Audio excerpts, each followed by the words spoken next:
All right, here we are. Rebbe Nachman's 2 quotes a day.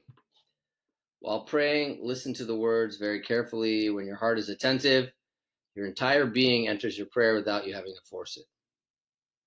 Just as your hand held before the eye can hide the tallest mountain, so this small earthly life keeps us from seeing the vast radiance that fills the core of the universe. Wow.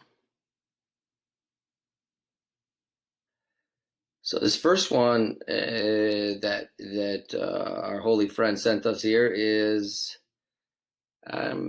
really teaching us about what a kavana, about how to relate to prayers, and to connect with God.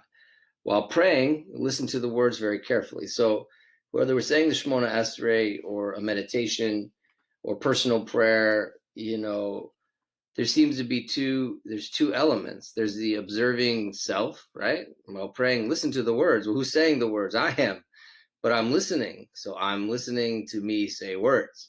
So words are coming out of my mouth and I'm listening to them. And if I can push out all that other junk and really get in, and that, they always say, you figure, I thought of the best idea during davening, during prayer. I figured out what I need to do next during davening. I've made my shopping list during meditation.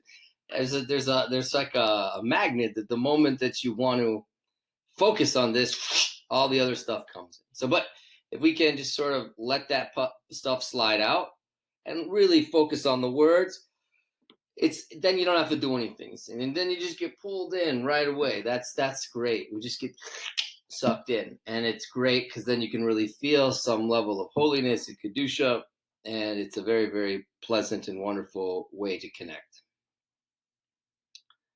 All right, hope that's helpful with God's help. Now, number 2, just as your hand held before the eye can hide the tallest mountain, so this small earth is the vast.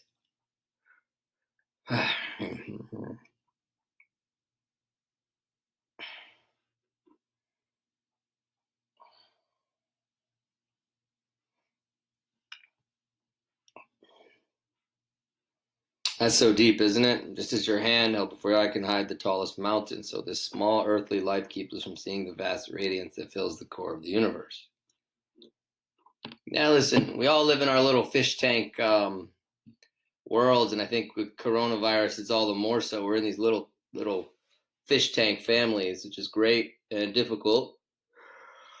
And you ever notice that when you go on vacation to somewhere far away or go on a hiking trip, that when you come back, life just looks different. It's like you have a broader perspective. So basically, like the routine of the daily use of our hands, it hides the tallest mountains. It hides the bigger perspective in life. But when we get a spiritual awakening moment, when it's such a blessing when it comes, then we see how much more dimensional this life is, and how great it is, and how much more much there is. And I remember hearing a rabbi teach me that it's called Mochin de Gadlus, expanded mind, and then there's Mochin de Katnus, shrunken mind, and our day-to-day life and our routines can often keep us staying in that small-mindedness. And so here, it was like the holy rabbis are reminding us that really there's a vast radiance of light that fills the entire universe. So relaxing, these holy teachings. All right. So let's just remember that, and they kind of go together, don't they? Here we can get kavana. We're going to start to connect with that light. And may we all be blessed to pray and open our hearts and let go of our self-judgments and our negativity to others, and just connect with the deeper light and have expanded spiritual awareness.